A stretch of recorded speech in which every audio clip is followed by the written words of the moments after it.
Welcome to Reverse Reset Restore, the podcast encouraging you to learn to fall in love with yourself. My name is Sally, and I'm relinquishing my need to self-destruct by finding my way back to who I was always meant to be. You can too. Change comes from within.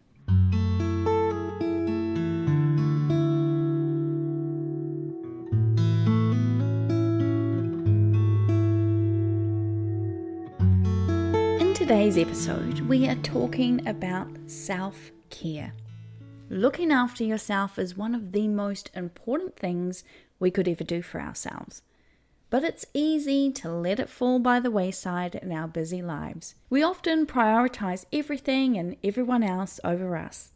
We use the labels we wear, mother, colleague, boss, husband, best friend, to be the reasons why we don't give ourselves time. We use other people and other things as the excuse to not show up completely for our own wants and needs. We've been told that it's selfish to prioritize you, especially if you have children.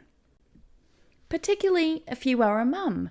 Somehow you, as your own person, is expected to just fade into the background while you meet and exceed everyone else's needs. You are the single most important person in your existence. Yup, you. Not your kids, parents, partners, work, you. After all, the one person that is with you from start to finish in this adventure we call life is yourself.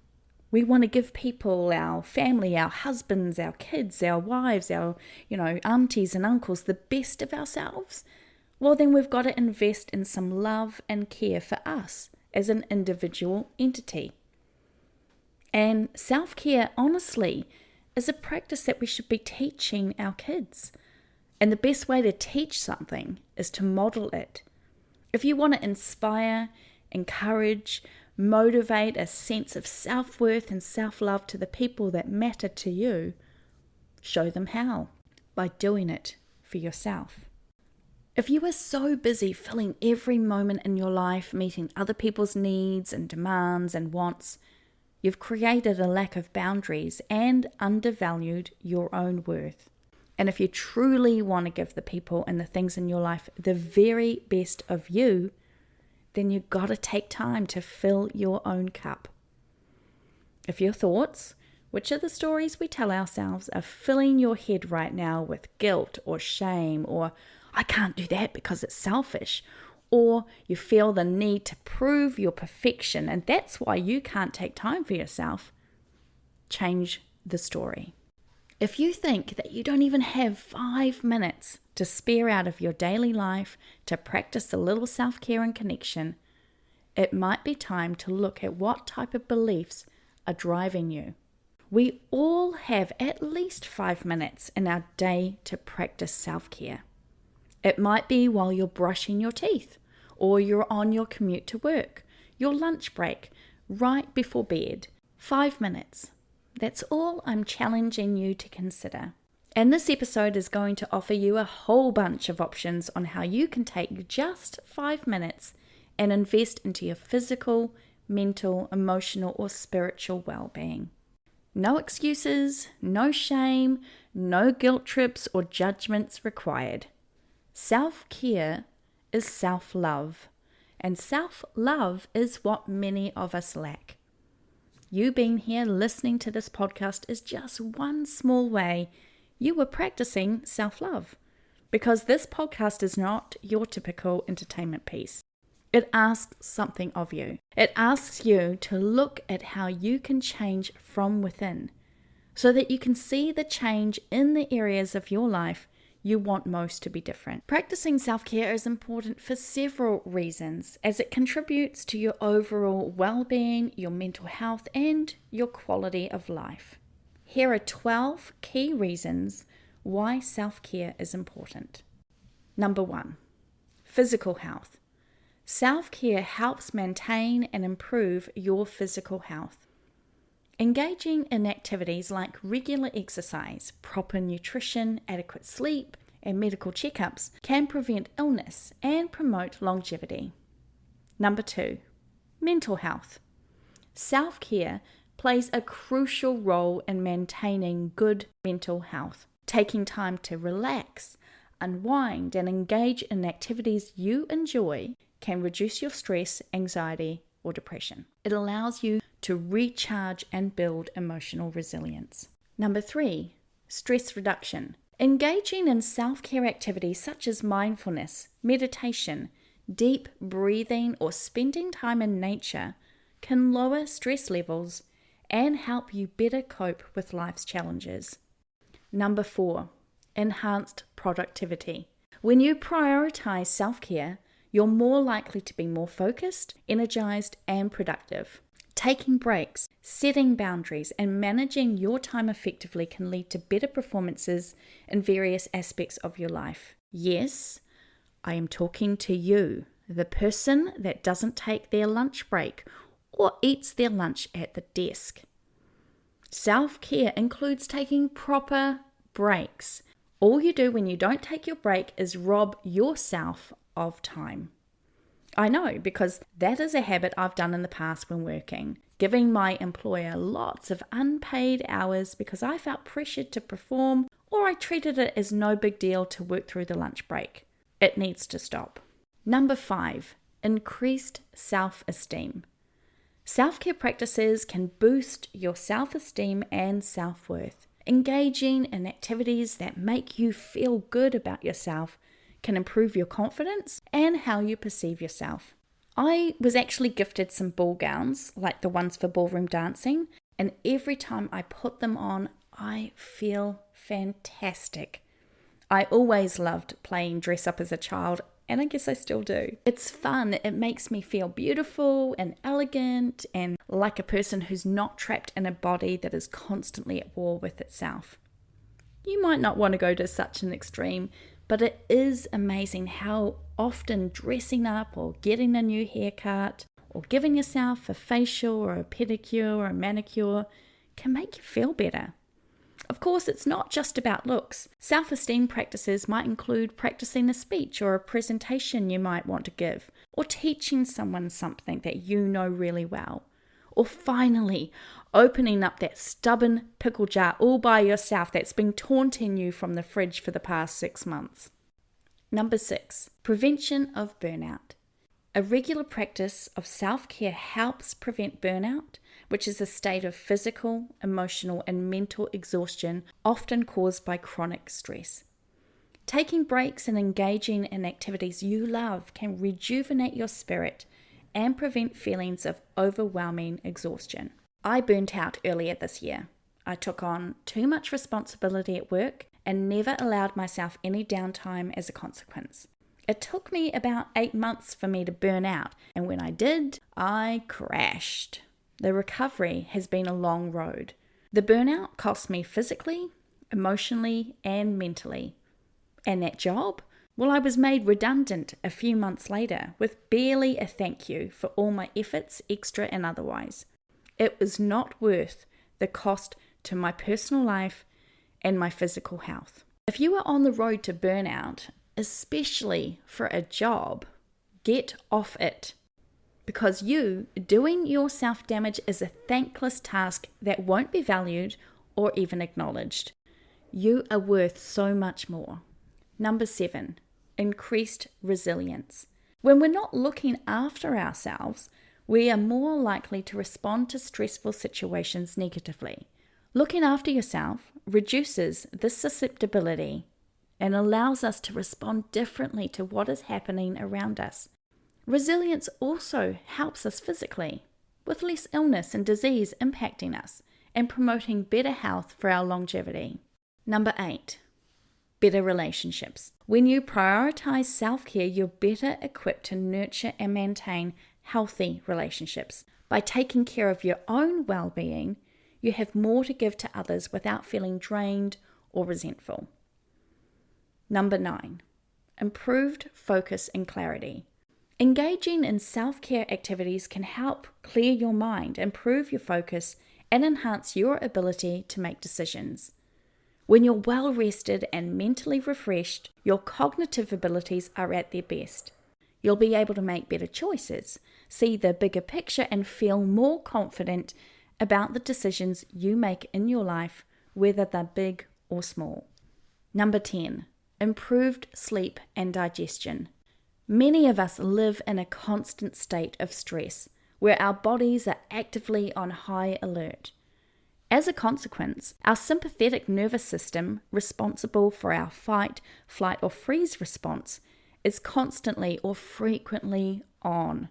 One of the many impacts of being in this constant state is that our bodies, quite cleverly, slow down some of the services it thinks it doesn't need, so that it can redirect energy to fuel that fight or flight response. So our rest and digest responses, which are part of the parasympathetic nervous system, is negatively impacted if the sympathetic nervous system is working hard to keep us safe. Practicing self-care can help have a positive impact on your sleep and digestion because you can reduce the amount of time your body is in fight, flight, or freeze mode, allowing for more time for the parasympathetic nervous system to kick in and allow your body to rest, digest, and recover. Number 11, life satisfaction. Self-care contributes to an overall sense of life satisfaction and happiness. Engaging in activities that bring joy and fulfillment can lead to a more positive outlook on life. Number 12, long-term health benefits. Consistently practicing self-care can have long-term health benefits, reducing the risk of chronic diseases and promoting a higher quality of life as you age. These all sound like pretty good reasons to me for engaging in self-care. Want to live longer? Self-care. Want to be more productive at work? Self-care. Want to be a better parent? Self-care. Want to sleep better, have less anxiety, reduce your stress, be more satisfied with your life? Say it with me, people. Self-care, self-care, self-care. The answer to a more fulfilling life lies in how we look after ourselves. And there is always time to do that, no matter how much you might currently believe otherwise. And so here are 25 quick self-care practices that you can complete in 5 minutes or less. Number 1, breathing. I know, we breathe all the time. We don't even generally have to think about it. It's just a thing our bodies do for us. The only time we tend to think about our breathing is usually when something happens to us, like we encounter pain. Stub your toe and you realize how much your breathing will change. Taking a few moments to focus on our breathing can really help calm everything down, keep you present, and stop that big old brain of yours from trying to have you run a mile a minute.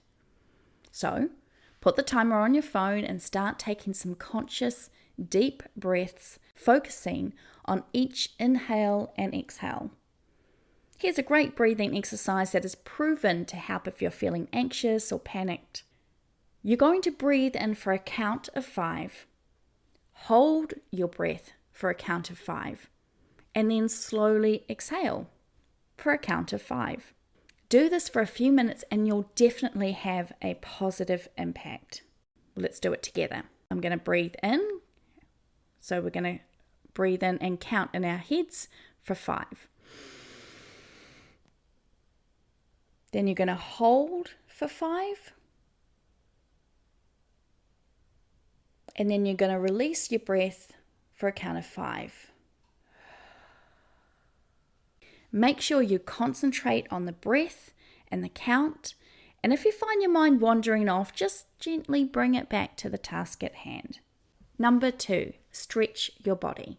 These bodies of ours were never designed to stay in one position for long periods of time. If you are routinely in a similar position for hours, whether you're sitting at a desk or standing or driving, make sure you take a few moments to move and stretch your arms, your neck, your legs, your back regularly throughout the day. I resisted getting an Apple Watch for a really long time, but I'm so glad I made that investment. It lets me know when I need to move if I haven't moved within the hour. If you don't have an Apple Watch or another smartwatch or fitness device that prompts you, You can set up an hourly alarm on your phone to remind you to move. Number 3, write down a positive affirmation and repeat it to yourself. Now, you can do this in many different ways. You could choose a different affirmation to say every time you decide to give yourself a few minutes, or you could choose one for a week or a month to focus on. You might want to have a few affirmations that you can say, maybe one for every area of your life you wish to see change. So you could have an affirmation for health. I do wellness, not illness. One for finances. I am a money magnet. Another for your career. Everything is always working out for me. One for love and relationships.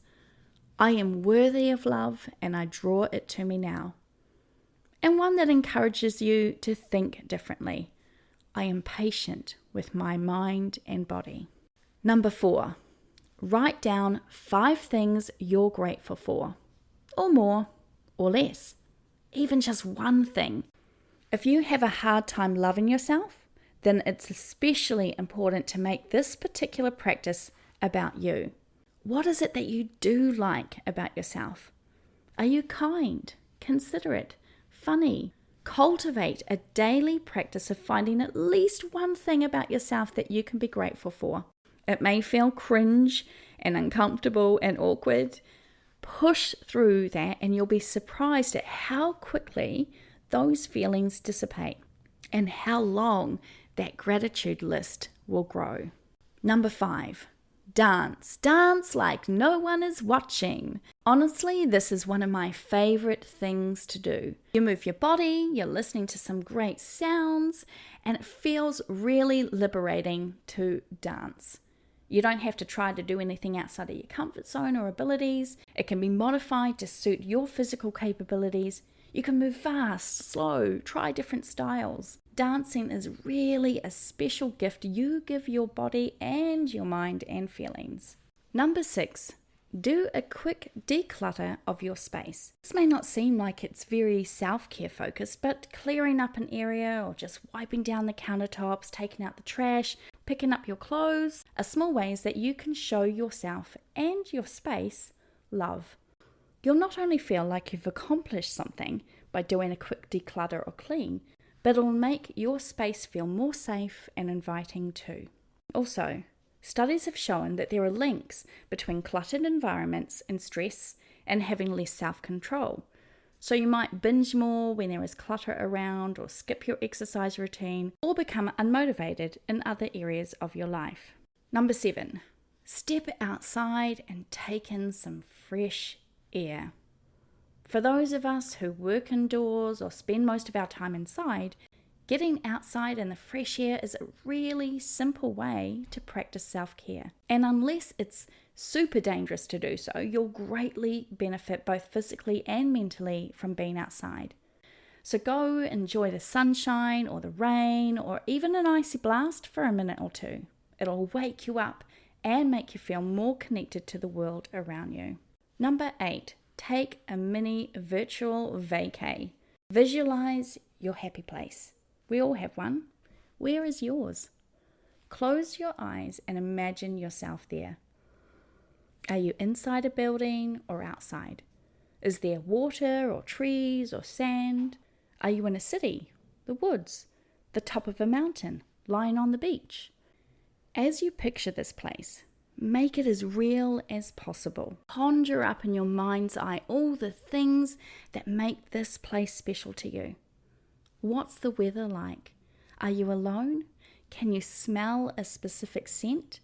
What can you hear? Make your mini virtual vacation as real as you possibly can. And if you're struggling visualizing it, try to think about the feeling attached to that special place. Even if it's an imaginary place or a place you haven't got to yet. How does it make you feel? Focus on that feeling. The joy, the calm, the peace. In this place, you're not holding your breath. You're not tensing your muscles. You are relaxed, free. No stress or worries or troubles chasing you around. Just 5 minutes of being somewhere else can do wonders when you return to the here and now. Number 9, call or text a friend for a quick chat. Even though we're so connected via the virtual world of social media, many of us are actually quite disconnected to the people in our lives. Make it a daily practice to reach out to someone who you love and let them know they matter to you. Maybe you could send them a funny meme or an inspirational quote or simply a, "Hey, I'm thinking of..." It seems like the simplest thing to do, but I know that if you're struggling with mental health or low self-esteem or not wanting to be seen as needy, etc., this can be a real challenge to put yourself out there. But the people who love you. So give them the opportunity to show it and start the conversation. You never know what they might be going through as well, and maybe they're struggling to reach out to others too. And if they don't reply, that's okay. Don't be dissuaded. Keep it going. Keep texting or messaging people in your life with the focus on, it makes me feel good to let people know I'm thinking of them, rather than, no one cares about messaging me back, so no one cares about me. Yeah, I know that thought likely went through your mind because it's the thoughts that used to go through mine too. Silly old lying stories we tell ourselves. Number 10, listen to a calming or uplifting music track. YouTube is full of meditation type music or music that is peaceful and relaxing. For 5 minutes, put on something soothing and just be present in that sound. Number 11, spend a few moments mindfully sipping a cup of tea or coffee or whatever you like to drink. Next time you make yourself a drink, really be in the moment with what you're doing. From boiling the water to pouring it into your cup, however you're making your drink, pay attention to the process, the sounds, the smell. We so often get into these daily rituals of making a tea or coffee and stop thinking about it. It just becomes automatic. Slow down. Choose your favorite cup. And then once it's time to drink, take your time. Focus on the sip, the taste, the textures, the aromas, the feel of the cup against your hand. This is a moment to really enjoy a simple pleasure. Number 12, give yourself a mini hand or neck massage. Touch is really important and often overlooked when it comes to how we connect lovingly to ourselves. Take 5 minutes to focus on an area of your body to touch, tap, or massage. Try saying nice things about the part of the body you're focusing on. For example, I have a long-term chronic neck condition. In the past, whenever it would flare up, I would get so mad over it. Now, I massage or just place my hand on it and speak lovingly to the pain in that area of my body instead. I thank it for all that it does for me. And it's amazing how often I can decrease or release all the pain just by showing it some appreciation while I touch the area. Number 13, browse through a book or magazine you enjoy. This includes listening to an audiobook, a podcast, or reading a blog. Although, in my opinion, there's nothing quite like the tactileness, the feeling of a physical book in your hands. Taking a few minutes to read or flip through the pages of a magazine can be a great way to transport you to another time and place for a few moments. Books give you the whole world and beyond. Number 14, practice grounding. Take off your shoes and socks and go stand or walk in the grass. If you live near a beach, go walk on the sand or in the waterline. If you have a backyard, go march around in it. If you live near a park like I do, take a walk barefoot in the grassy area or lie down on the grass and look up at the trees and sky. Number 15, do a 1-minute mindfulness body scan, focusing on exploring any area of your body that might be hurting. Like I said earlier, I have a long-term chronic neck issue, so it's usually the first thing I notice about my body. But a mindfulness body scan allows you to see if there are other parts of your body that may be requiring some attention, but maybe getting missed out because the others, more significant pain areas, are screaming louder. You can do this by scanning your body from top to toe or vice versa, and pausing over each area to see how it feels.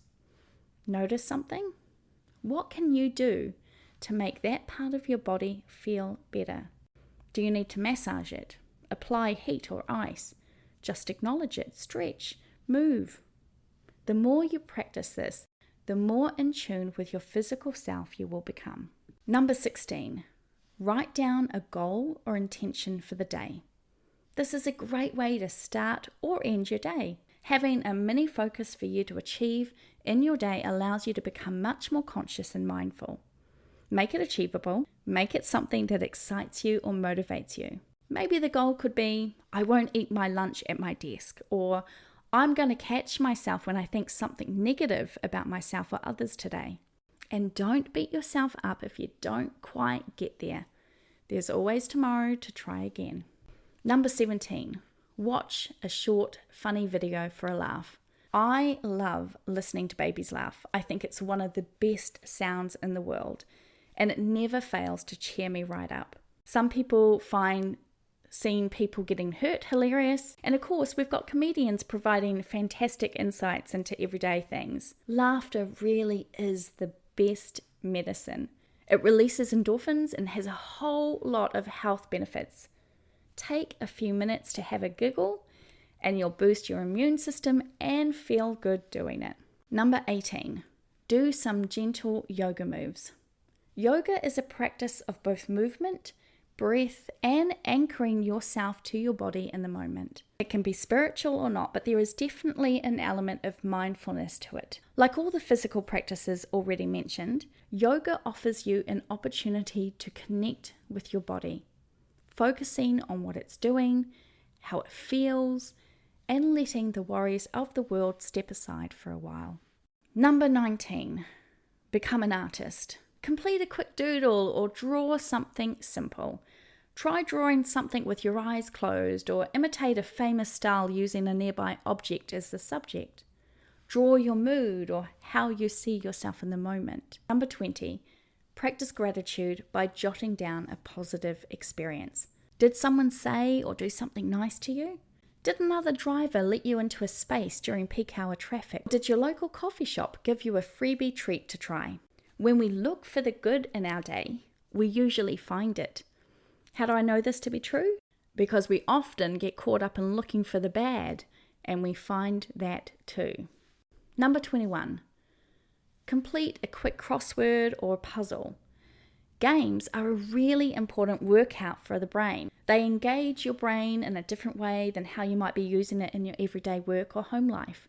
They can help you problem solve, look for patterns, improve your vocabulary, and consider different ways to look at things. It's like hitting the gym, but stretching all the mind muscles. Number 22, take some photos.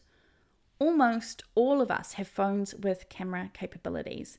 Spending time taking pictures of a subject can help you with focusing your mind, the ability to see things from a different perspective, and gain an appreciation for the world. It's also a creative outlet, and all of us can do with finding our own version of our inner Ansel Adams. 23. Do a quick digital detox.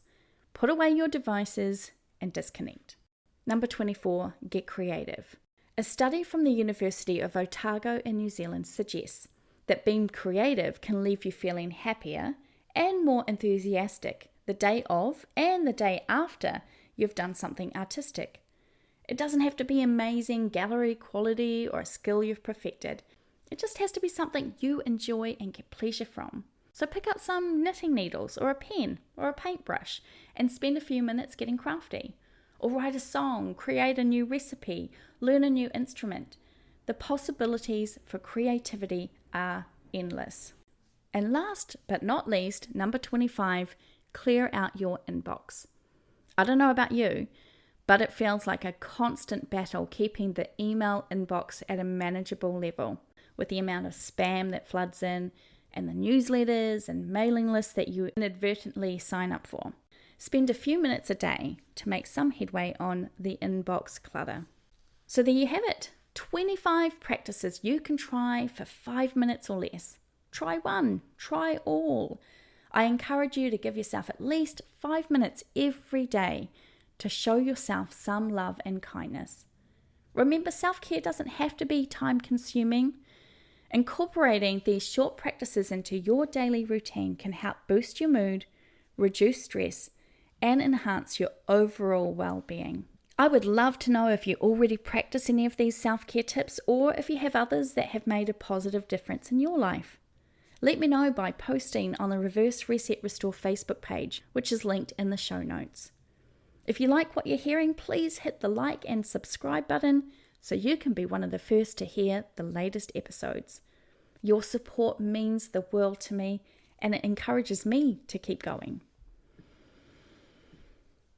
If you are, like me, someone who struggles with self-love and so our self-care can kind of go out the window, I want to leave you with a quote from the founder of Tiny Buddha, Laurie Descheny. I know for myself I have leaned into the habit of self-hatred for far too long, thinking that punishing myself enough would lead to my success. As I'm discovering, it's the opposite that is true. Nothing good comes out of us hurting ourselves. Or as Laurie reminds us, we can't hate ourselves into a version of ourselves we can love. As you go throughout your day today, make that commitment to yourself to find a way to love yourself into the version of the self you want to be. And decide right here, right now, to make the daily effort to take 5. You're worth it.